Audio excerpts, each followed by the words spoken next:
Good afternoon, everyone, and welcome to episode 17, season 2 of Sipping Tea with Stacey T. I am Stacey. Welcome in. Hopefully, you're having a fantastic Saturday. Still getting set up a little bit. At one point, I feel like I'm going to get this specific way to light this and all that right. But until then, just stick with me, y'all. Stick with me. Give me a little grace. I talk about all that all the time. Really excited to talk to you about a subject that literally God gave to me like maybe a half an hour ago, about what I'm going to talk to you all about today. Um, it is a topic that I have not even like processed fully, but when he gave it to me, I was like, yep, that's what I'm supposed to talk about. So excited that you're here today. Um, Before we get started, it is obviously sipping tea with Stacey T. So we're gonna have tea, and this is the last of my. I think I told y'all that I was on a peach tea kick, and so today we're gonna be having stash peach tea. This is like horrible to like this with, y'all. I'm trying. A for effort. Right? So it says stash peach tea. Oh, there we go. Stash black tea. I have to get it right up in the camera. So that's what we're gonna try today. I've heard amazing things about this. So, let's see. All right, it says lift to open. I feel like some of these need to have, I'm like, why do we need to have childproof locks on a tea packet? But I feel like it does. I feel like it does. It does, right? I even love how they have like the peaches on the side. So we'll see. We shall see. Hopefully, like I said, everybody's doing well. This was a challenging week. Had to attend a funeral of somebody that I, really respect and will absolutely miss. She was a wonderful person. Clearly, we know that she's with the Savior. So excited about that for her. But yeah, it's just a hard week. But again, this is the packet stash peach tea. I should have read. I don't know if there's anything specific about this type of tea. So it says at Stash, we aren't just makers of tea, we're tea people. Every day we craft the world's finest all natural tea blends using the purest ingredients.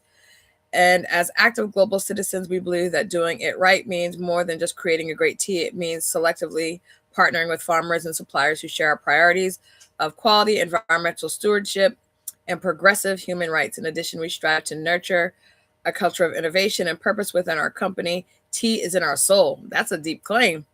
And we exist to share that passion in every cup. So it's stashtea.com for anybody who's interested. This particular one comes in with 20 tea bags in here. So let's try it out. Let us try it out. Let me open up this and then get it steeping. All right, you guys know as soon as I open it, I want to smell it. Mmm. I smell a lot of peach. So that has me excited. On some of the last few, I feel like I've smelled, a little hint of it, but this is like very, very tea forward, I guess, as you could say. So let me get that steeping. All right. Of course, I dropped the label inside. So that's already a good start. Lord, Lord, Lord. And if y'all remember the last tea that I did, it didn't get dark at all. This is already pretty dark, so that's exciting. And again, it doesn't mean that it has to be dark in order to be flavorful, but I'm just used to it getting a little bit darker than the last one. It almost like for me, the last one, I don't even know if they make blonde teas, but that's kind of what it was giving for me, like that level of darkness or of color, if you will. All right. So as that does its thing, let's get started. Today's topic is Visa. Right? Visa? What are you talking about, Stacey? And when I kept seeing it in my head, I was like, what in the world does that mean? But it's the word more so as an acronym, which is very intentional Stacey access. Very intentional Stacey access. And even that I was like, what? What do you mean? So we have to talk about what it is to go through different stages of your healing journey. And as you go through different stages of your healing journey, you have to look at and reassess the people that are in your circle. You have to reassess your boundaries.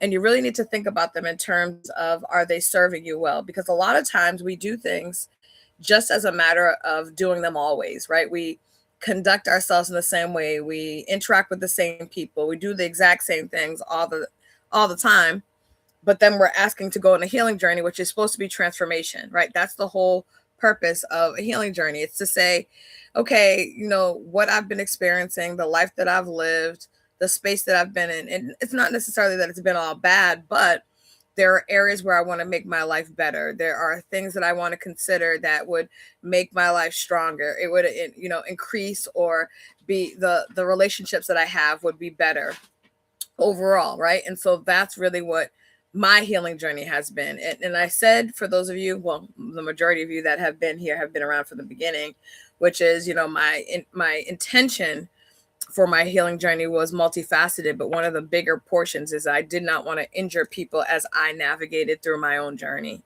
And I think that that's a really great way to consider it, but it is important and essential as you're going through your healing journey to make sure that you're referring to yourself in your healing journey.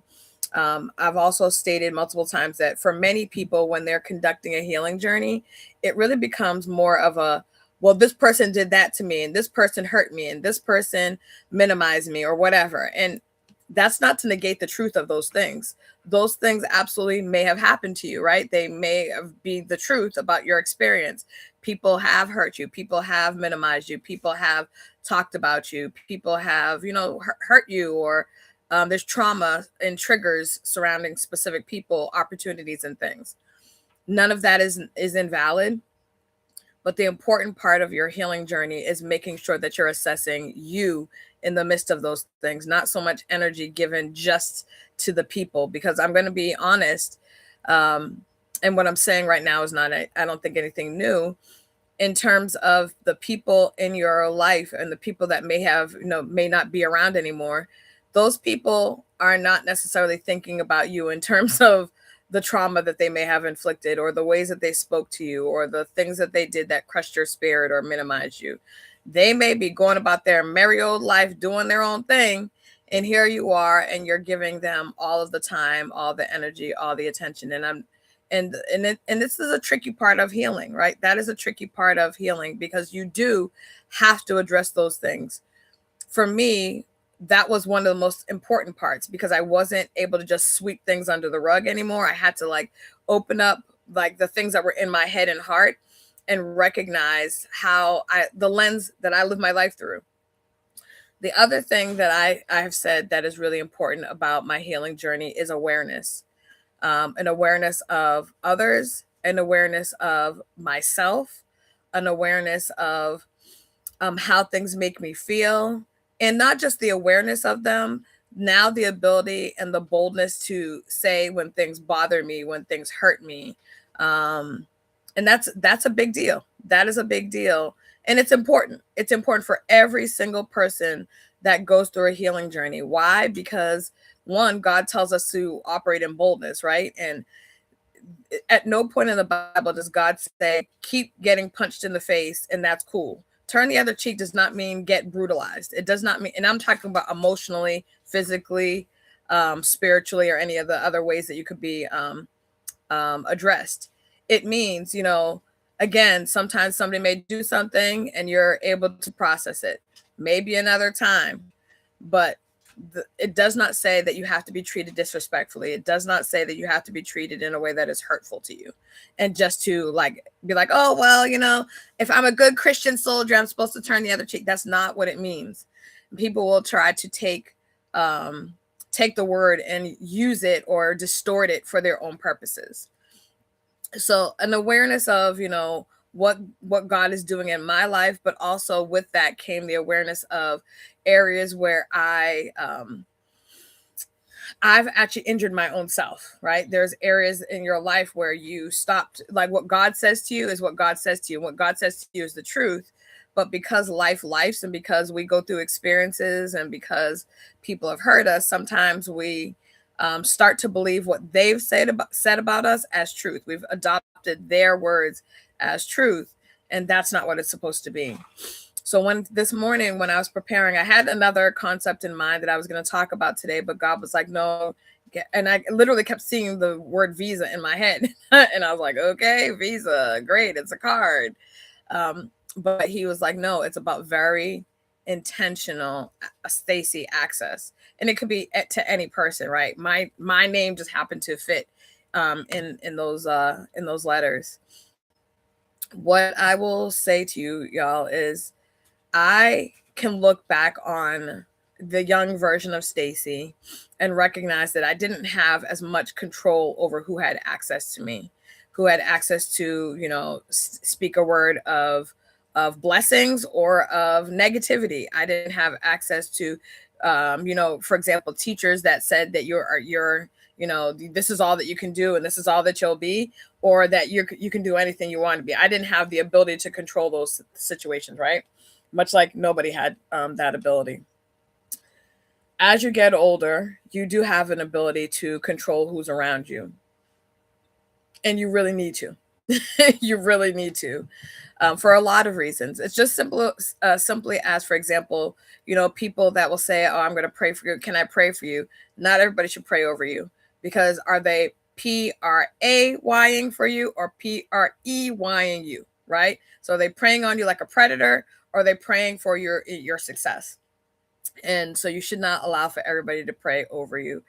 You cannot allow for everybody to speak over you, right? So that's just like people like, the spirit just told me. Which spirit, ma'am and sir? Which spirit exactly? Because my spirit should align with what you're saying. And what you're saying is not doing anything in my spirit other than agitating it. So there's something is wrong, right? Something in the scenario is wrong.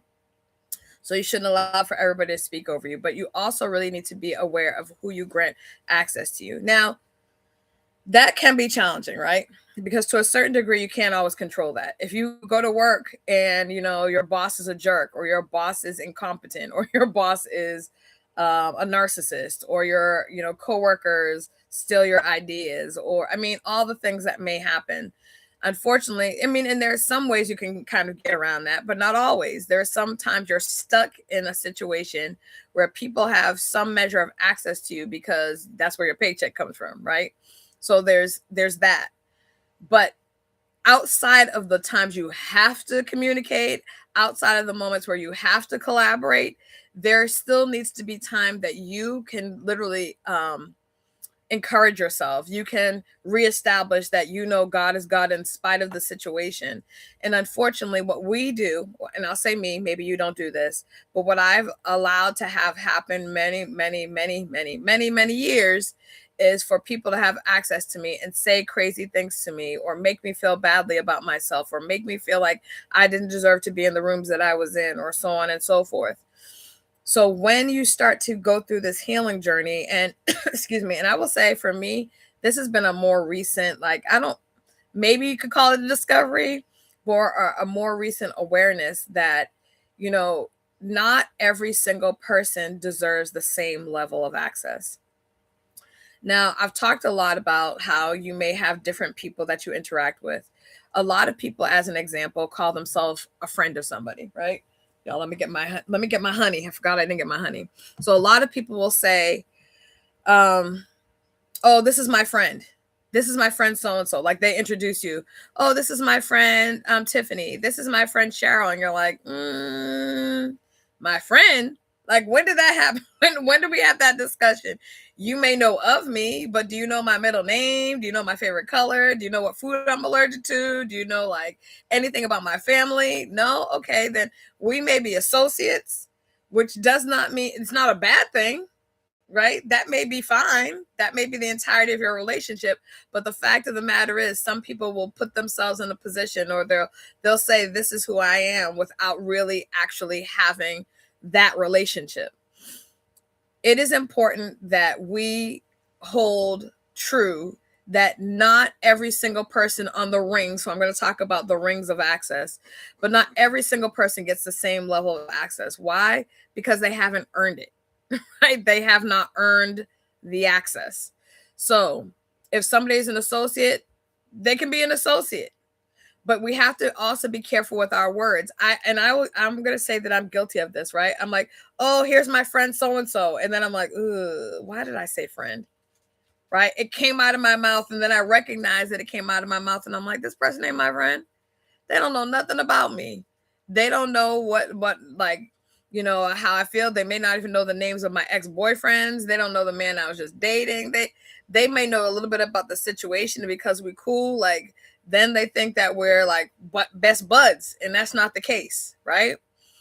The fact of the matter is sometimes we get really just open with our words, and sometimes I feel like we do it out of a sense of like a discomfort. This person is saying all these great things about you, and then you feel guilty, like, man, this person's like, oh, Stacey, she's so nice and this and that, and then you're like, oh yeah, this is my girl, this is my friend, and then you're like, oh, why did I say friend? I could just stayed at my girl.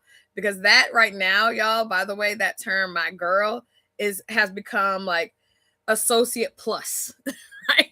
So associates is on the outside. My girl, my people, my crew, that has gotten a little bit closer. But then you have like family and friends. Now, the reason why I put family and friends together is because some measure of your friends have become your family. They're your chosen family, right? You spend more time interacting, speaking to, they spend more time loving on you, believing in you, encouraging you, so on and so forth. And then for some people, it's their family members. And then there's a mixture of the two, right? So again, even in family or even in friends, you may have friend groups for different things. Like you have a friend that you tell all your business to. They know all your dirt. They know all the things that are going on in your head and heart. Those are the people that you may be like, hey, I have this going on. Can you pray for me? Can you pray with me? That type of a person, right? They are really that integral in, you moving forward. So in the terms of visa access, those people would have full access, right? They have full access. I've granted them full access. Why? Not because they cool, not because I saw them in church, not because they're related, because they have proven to me that access to me is not a danger, right? They've proven to me that access to me means that I can feel safe.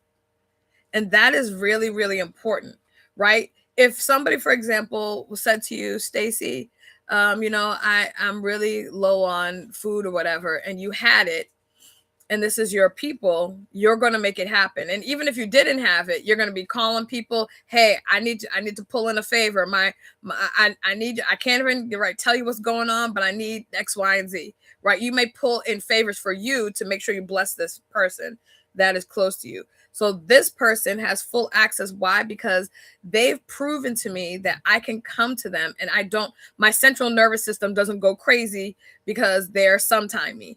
My central nervous system doesn't have to worry about whether or not they're going to have my back. My central nervous system, my actual physiology of my body doesn't go haywire because, I think that they're going to be the person spreading gossip about me or talking junk about me when I'm not in the room. If somebody is in the room, and this to me is when you really know somebody is your people, when you're not in the room, they're not going to let somebody else talk junk about you. They're like, oh, for real, we're talking about Stacey, like the Stacey I know. Oh yeah, we're not going to do that. That's what we're not going to do. You're not going to be talking about Stacey crazy. First of all, she's not here. Second of all, even if she was here, like, this is not going to fly because I'm here and I'm her people. But then you have the people who will like, oh yeah, this is my friend. And then as soon as you leave the room, right? As soon as you leave the room, you're out of earshot, and somebody wants to be in there and be like, y'all, do you guys think Stacey's been different lately? I don't know. Like, to me, she seems a little different. Girl, I was waiting for somebody to say so because I felt the same thing. Caught ya. Right? Because you're a person that said, oh yeah, I'm Stacey, you my people. But as soon as the opportunity presented itself, you're ready to shank me in the back, right? So those people tell on themselves. But again, people have granted access to people prematurely. Access has to be kind of like an actual visa. Like if you have the credit card, they'll give you an allowance based on what they've seen about what you've been doing with your spending prior to that. So if somebody's going to have access to me as a person through my healing journey, it's told me to pay more attention.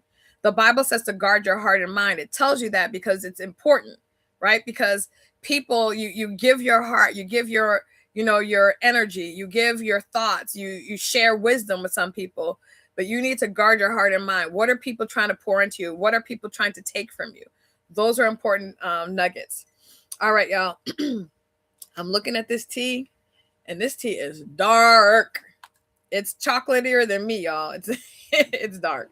All right. So what we're going to do is I'm going to try it without that because I want to have like the actual flavor of this. And again, for those of you who might have just come in, we are trying this right now. First time ever. I just did the unboxing. Stash Black Tea Peach. This is the last of my 4 of the peach series, if you will.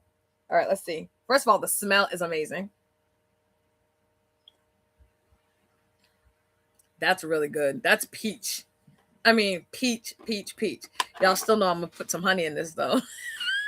I know y'all didn't think, wow, Stacey's going to actually have it without honey. No. No. That was the first thing. I got it in there. That was cool. But now we're going to put a little bit of peach in there. I closed the container. For those of you who are pocket watching my honey intake, you know who you are. You know who you are. All right. So as this honey kind of does its thing in here, I'm going to leave that for a second. Exactly. I see the spoon. See, the spoon is right here. I'm stirring the honey on there. So as I said, there are some people that are on the outside perimeter, right? And those people serve a purpose.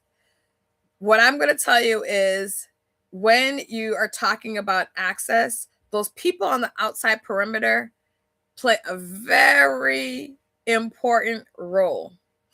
Because there are some people who are just getting to know you. You put them on the outside perimeter, but they are going to be the people that alert you as to some of the snakes that might have had access, right? So sometimes there are people that have been around you for a long time and you grant them access just by measure of you knowing them a long time, just by them having been in their circle, or maybe other people knew you and all the things, right?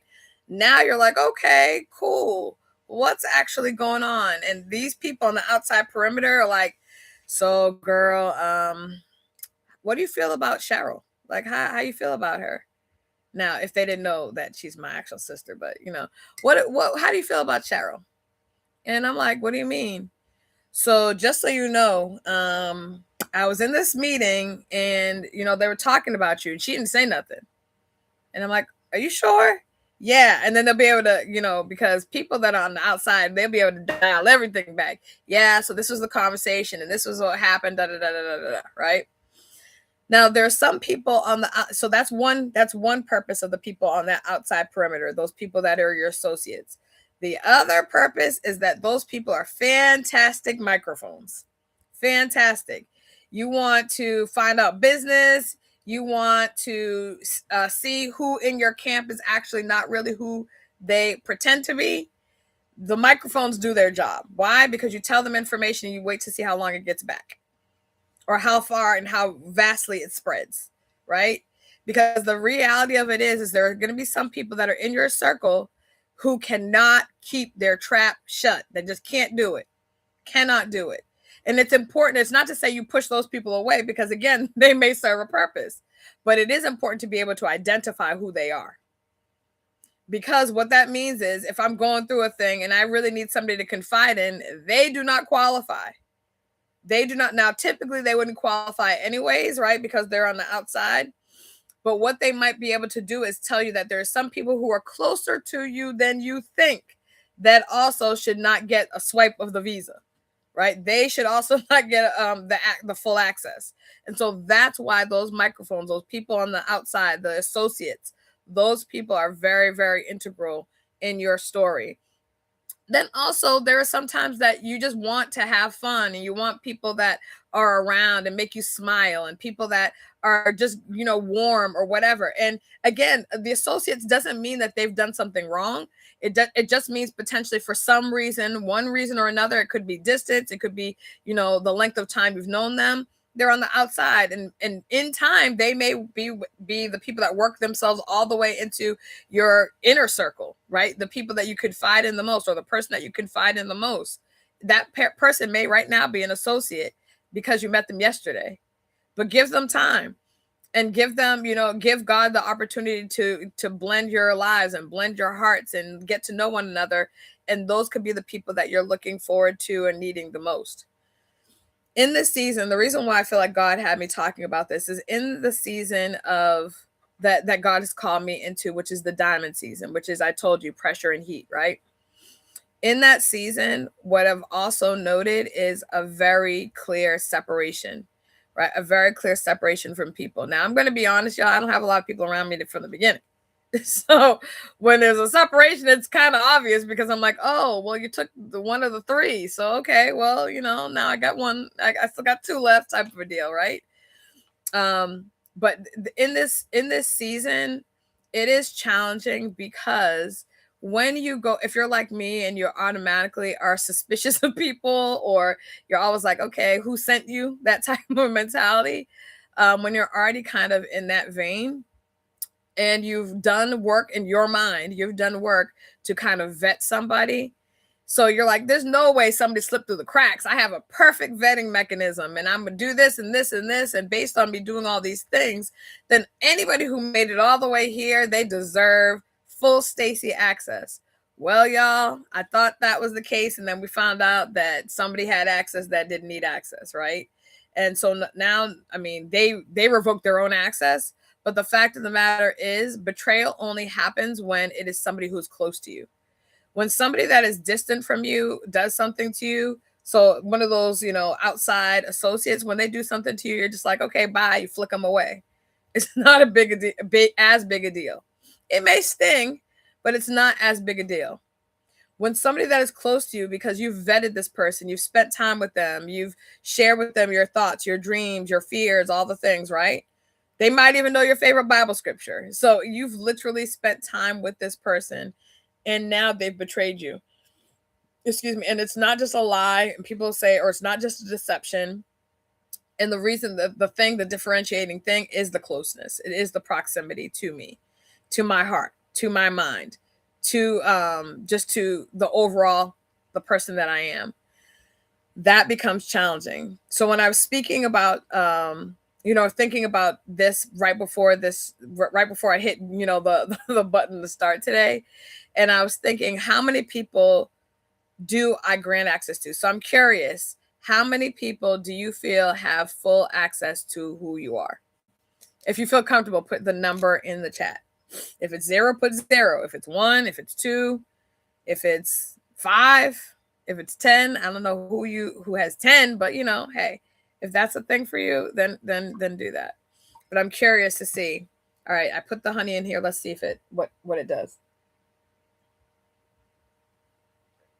Y'all, the honey in this brings it to the next level. It is so good. It is really good. Get y'all some. I'm telling you. I know some of y'all are not peach drinkers. Oh, it has more information on the side. I didn't even see it.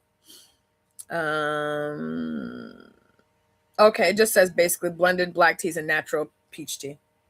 Or peach, sorry. That's all that it said. I thought I missed something important. But yes, for those of you who have not tried it, this is it. Stash black tea peach. Get that. Okay. All right. So let me see. I didn't see. Oh, nobody answered the question. Neither of y'all want to tell, and that's entirely fine. That's entirely. Oh, okay. 5. Okay, 5. Okay. And that's awesome. That is awesome. Y'all, and I'm asking the question, and to be honest with you, I don't know. I don't know the answer to that question for me. Yeah, I don't know. At first I was like, okay, maybe 2 and a possible.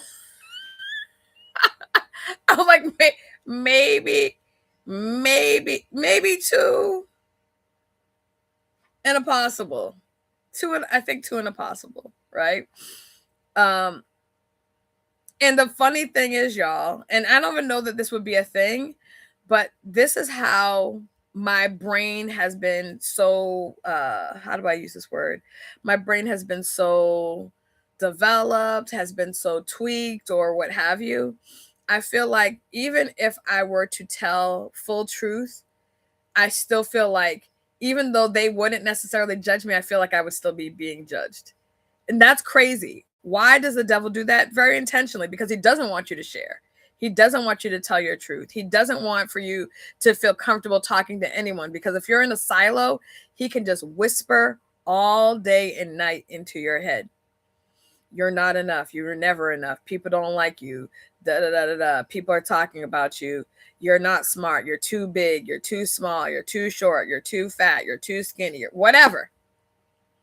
Right? All the things that you're too stupid. Nobody is going to be attracted to you. Nobody's going to want you. You're never going to get married. Like all these things that you can allow for the devil to whisper in your ear, right? The fact of the matter is, because he's the prince, and I spoke about this yesterday on TikTok. Because he's the prince of the power of the air, I think people need to pay more attention to language as it leaves your mouth and is heard by someone else, right? And it's not to say that you don't have conversations about what you're hearing, right, or what is being said, but we need to be very, very clear that there's intentional harm that the devil is seeking to do with language, with what we hear, with what is said, with the freedom of people's conversation, and so on and so forth. But as soon as it leaves your mouth, don't think that the person necessarily heard what you said. What also you have to understand is when people hear a thing, they hear it through the lens that they have, right? So they hear it through the lens of pain. They hear it through the lens of trauma. They hear it through the lens of judgment. They hear it through the lens of perfectionism. They hear it through the lens of not having patience or not having kindness or whatever, right? Whatever the filter, the lens that somebody is communicating through or living their life through, they're going to sometimes attach that to what is coming out of your mouth, right? So there's that. So when you're thinking about access, right? And when I'm thinking about access and who I allow to know me fully, who I allow to share with me the things that I'm going through, there's not a ton of people. And I think that that is intentional. From when I was a little girl, people have had very clear opinions of who they thought I was going to be, spoke to me about what they thought I was going to be, spoke to me about things that they didn't like about me. People felt very clear and very free to tell me what they did not like about me, very regularly, to be honest with you. So as a kid, I didn't react necessarily toward it. Some of it hurt my feelings, but the thing about a kid, and this is why it's powerful and why people say to you as a child, continue to just speak to your kids and teach them and train up a child in the way they grow, right? Go. The reason why is because a kid can sponge in all sorts of information. And so as I'm sponging all this information, not necessarily reacting to it in the time, but it is cradling somewhere. It doesn't just disappear anywhere. So I'm now holding these things and then going into adulthood with these perceptions of myself that other people have implanted in my brain. Maybe I am this person because, this person said it and that person said it. Instead of recognizing maybe they're seeing me through a filter that they haven't healed from. Maybe that, and it's not to say that the first is not true. Let me be abundantly clear. But I also know there's a lot of people that have done zero healing work. Going to the altar and asking God to save your soul that's not healing. That is God saving your soul and moving towards salvation. That is fantastic. That is what we need to get into heaven. Healing helps us to interact with people here, right? Healing is for, how do I interact with Stacey? How do I love on her? How do I make sure that our interactions are kind? How do I make sure that the interactions are loving?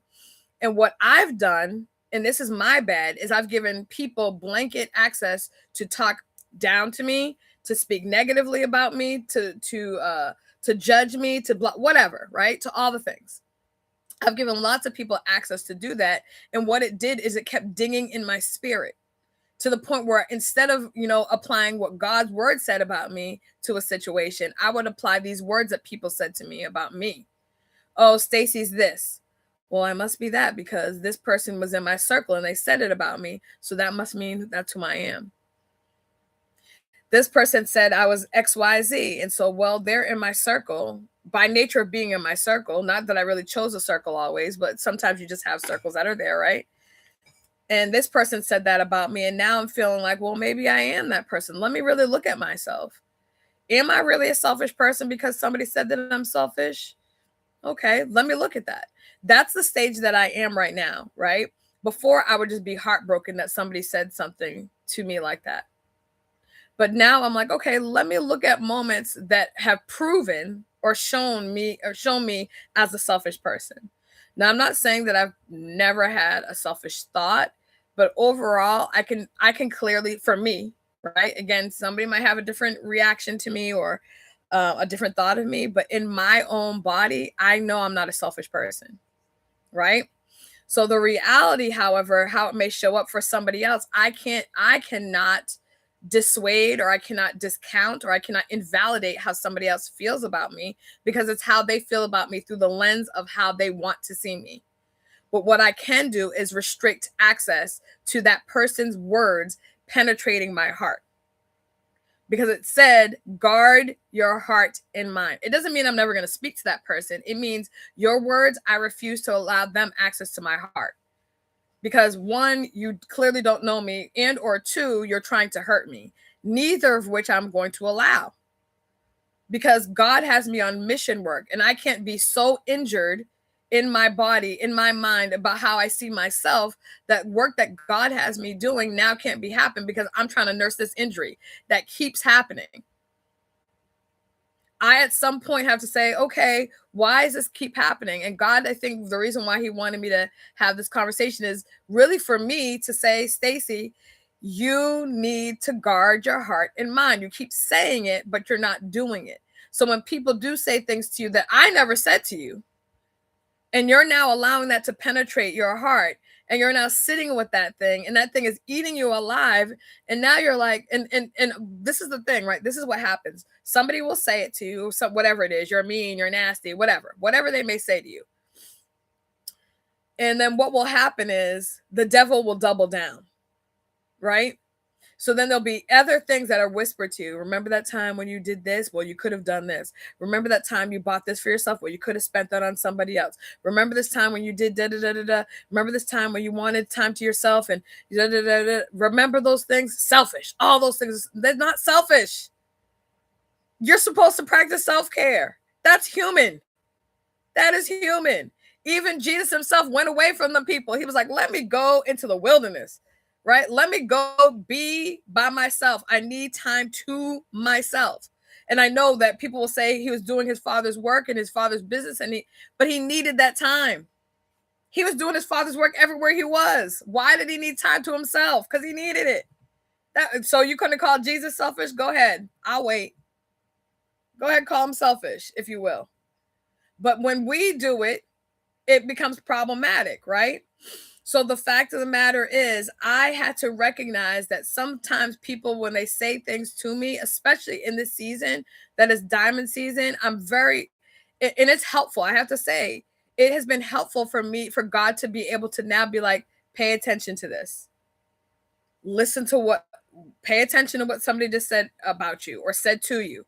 Pay attention about people who are talking about you or to you. Pay attention when people only come to you when they need something. Pay attention to those things. Now, I've always noticed that. That's another neither here nor there. I've always noted that. When people come to you because they need something from you, but then if you're not able to do it, then all of a sudden you everything except for a child of God. The fact of the matter is, we have to guard our heart and mind. Visa is, what is it? Never leave home without it? Yes. Never leave home without it. What is MasterCard's? Everywhere you want to be? Well, you can't be everywhere. you can't. You cannot. Ma'ams and sirs, you do not have full access to be everywhere you want to be in my heart, in my mind, you don't have full access to my time. You just don't. You do not. And me being able to say that I need time to myself, me being able to say that how you talk to me is crazy and it's not acceptable, me being able to say, why would you say that? Me being able to ask you a question about, hey, you said this, let's talk about that, because I'm curious as to what I heard this, but what did you mean exactly? Right? Me being able to have these adult tough, challenging conversations needs to happen. But what I will tell you is I'm also not going to force it.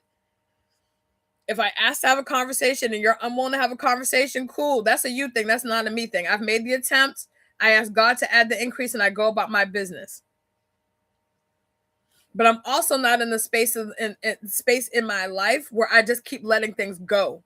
Why? Because I've done that already. And it does not work for me. It does not work for me to just let things go and let things go and let things go, because what it does is it keeps minimizing my voice. It literally is like putting a gag in my mouth and telling me to shut up, not think, not feel, not respond. That doesn't work for me. It may work for you. Congratulations to you. Be blessed. Does not work for me. And I can only do what works for me, because I'm the person that's trying to heal me with God. You need to do what you need to do with God to heal you. And that's just the way that goes, right? So the fact of the matter is, I'm sitting in a space and in time. I just realized that thing was there the whole time. I'm sitting here in a space and time where it's crucial for me to do my work. I need to do the things that are helping me to heal, helping me to be better. And some of those things means restricting access to Stacey. So no, not, and it's going to be very intentional. That's why it's called very intentional Stacey access. You no longer have access. Why? Because I can't allow you to. Why? Because I've given it to you before, and every single time you try to take the remaining balance from my head and my heart. You try to keep withdrawing. You're withdrawing and withdrawing. There's no balance. Stop trying to take from an account that you do not have. You are not a signatory on my account. You do not have access to my account. Right? So the fact of the matter is, a lot of times what will happen is that people consistently feel guilty if they don't give people full access. Ma'ams and sirs, you are grown.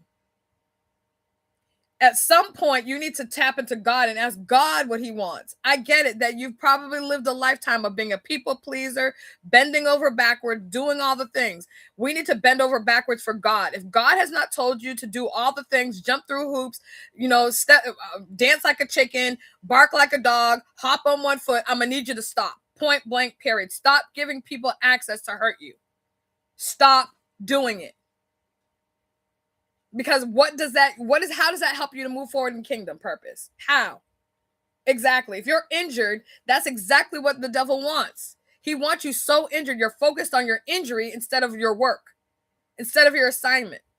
Because I'm over here injured, kind of putting band-aids and sutures and all the things on my heart over and over again. Always putting gauze over my head because everybody's affecting my mind all the time. I can't think straight, can't eat right, can't sleep, I feel like I can never do anything right, can never please anybody. That is the enemy that wants you to feel like that. And why? Because you're giving people that don't deserve access to you. Knock it off. God will make it all right. We cannot keep fighting battles that are God. We're trying to fight spiritual battles with a natural mindset or a natural strategy. It don't work. It does not work. Who's going to go into a gunfight with a daggone blade? Good luck. It doesn't work. So we have to make sure that when we're thinking about, access, and I know that people are like, well, as a child of God, aren't I supposed to love all people? You can love all people, but that doesn't give them access. Have you ever heard of loving from a distance? It's a thing. It's an actual real thing. I can love you from a distance. I can pray for you. I could even, if I wanted to, I could touch and agree about what's going on with you. I could fast for you if I so choose to, but it does not mean you have access to talk to me crazy. It definitely does not mean you have access to speak negatively about who I am. It definitely does not mean that I have to sit around and allow for you to be petty or vengeful or say things to me that don't account for who I am right now. I don't care that you knew me back in the day and you want to apply something when I was 16 to the woman I am now in my 40s. Good luck to you. Because God sees me as different. And I dare you to challenge him on what he keeps telling me that I am. Because you want to make me something different because that fits in your narrative. Ma'am, I am actually a playwright. And I'm going to tell you right now, you're not writing my story. Sir, you do not have the ability to write my character. That's not what this is. God has literally said, this is your play, Stacey, and you are the main character in your own life. Act like it. Because when I looked into eternity, I saw you doing all these things, and all you keep doing is standing off to the side and making accommodations for every other freaking person. Yet here you are, the tree to the left in your own life story. Knock it off. I saw you as the head and not the tail, but you are acting like a tail and you are chasing that sucker. Knock it off. Why are you doing that? Because you've given everybody access to your account except for you. Except for you. Everybody has access. Everybody's making all sorts of withdrawals. Who's coming and saying, hey, can I make a donation in that account? Can I make a deposit in that account? Or are people just constantly coming to withdraw and withdraw and withdraw and withdraw? And then you look at you're in the arrears. You have no money. And matter of fact, now you owe. That is not how this is supposed to work. And that's why so many people are walking around feeling mentally, emotionally, and spiritually depleted. I mean, exhausted in their mind, exhausted in their spirit, but wanting to do the right thing, wanting for somebody to show grace. And every time they try to make an attempt, somebody wants to slap them about, oh, remember when you were such and such years old and you did X, Y, and Z? Ma'am, I remember, do you? But I also remember that Jesus died on Calvary for my sins and yours. And I don't remember him saying, well, your sins are better than her sins and his sins are worse than. No, he said, I'm going to look out and I see all of them are jacked up and I'm still going to sit here and I'm going to go through agony because I see in them eternity's call as opposed to what they're doing in a moment, in a blip of time. But we do not do that, which is why I'm so grateful that none of us is the judge or jury over our life, because some of y'all would have had me underneath the jail cell. It is important that the access that we give is to God.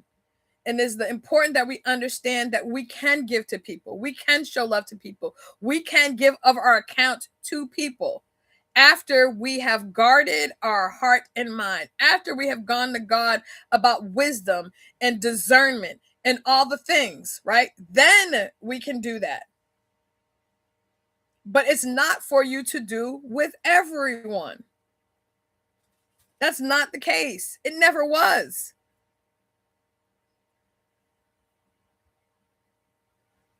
I think it's just really, really important for people to really think about who you have given access to.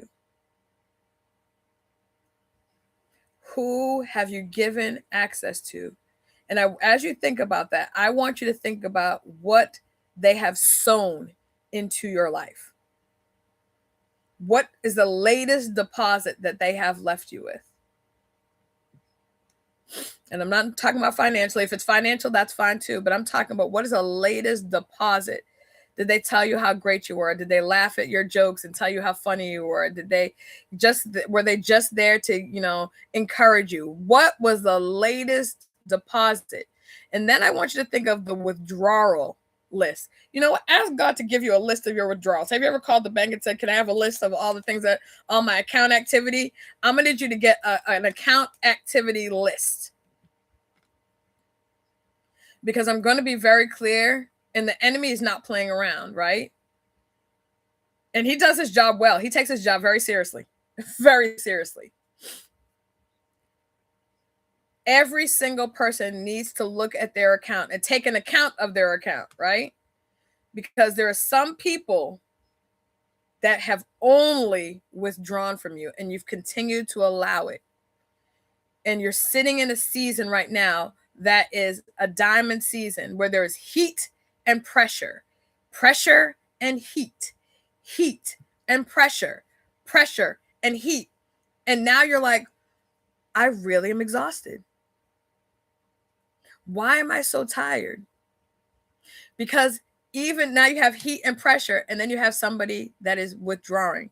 So there, you know how like when people are in the desert and they say there's a mirage, there are some people that are the mirage, because a mirage is not real. These people sit in your circle, but they're not real. They sit in there and they look good on paper, but you may have given access, intentional access, to people that all they do is intend to take from your account. And I don't want you to say, well, maybe God sent those people to me because that's my assignment. Did he tell you that? If he did, cool. Disregard. But if he didn't tell you that, and you haven't asked God, who is my assignment? Are there people that you've sent to me that I'm supposed to be, an example of your grace, an example of your mercy, an example of what it is to go through, example of what it is to make it out? Are there people that are particularly assigned to me? If not, but you've consistently seen people make withdrawals from the bank of Stacey or Tiffany or Shara or whomever watches this later, I'm going to need you to have God give you a list of your account activity, because it's sometimes we need to clearly see what is happening. And when so much is happening in our lives, we don't stop, because the whirlwind is kind of swirling around us. And we don't just recognize, oh, I have to stand in the gap for this one, and I have to do this for that one, and I'm doing this for that one, and I'm doing that. Ma'am and sirs, what have you even deposited into your own account?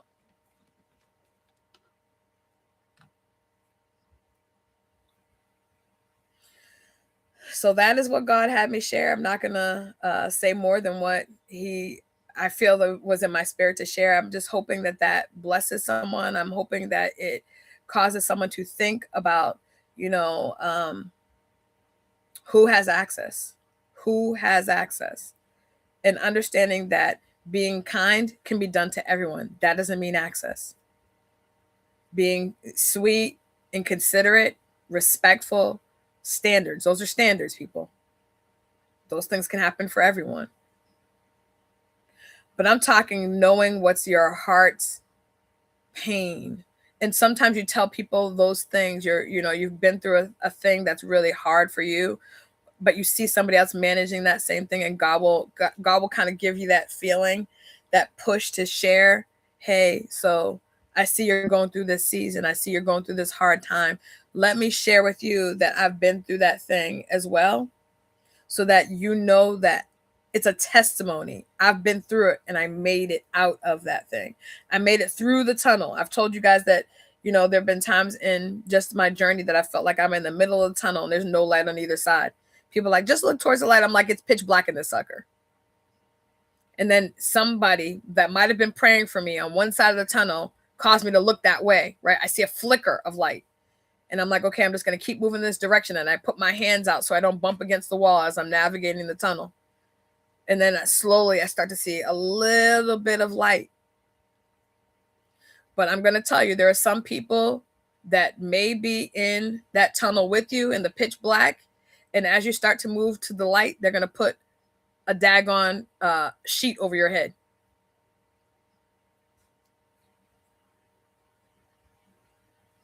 So you just have to make sure that God is directing, because you're looking one way and the person's coming in a direction you would never, ever anticipate. This is not, I don't know if this is a word of warning that God is trying to have me share or what have you, but just all the things that I've just even described are things that are coming to me as I'm speaking to you. So this is not something I prepared at all. This was something that was literally given to me a half an hour ago. All right. So I appreciate you all. I appreciate that you have come in once again to sip tea with me. For those of you who are going to be looking at it later, I suggest this Stash Peach Tea. Never tried the brand before. I've heard of it. It's like a standard. I've seen it for years, but I never tried it until today. So, maybe I did at a retreat or something, but I don't remember it. But now I can definitely say I've had Stash Peach Tea and it was really good. It's a stronger tea. It definitely steeps dark as opposed to some of the other ones. Like, it's very, very dark. And obviously I have it in a red mug, so that probably makes it a little bit darker, but it is dark. It is indeed dark. All right, y'all. Thank you so much for attending. I hope you have a fantastic rest of your week. Be kind to yourself, be kind to others, and extend to yourself first. And then to me, your girl, a measure of grace. See you next week, season 2, episode 18 of Sipping Tea with Stacey T. Bye, y'all.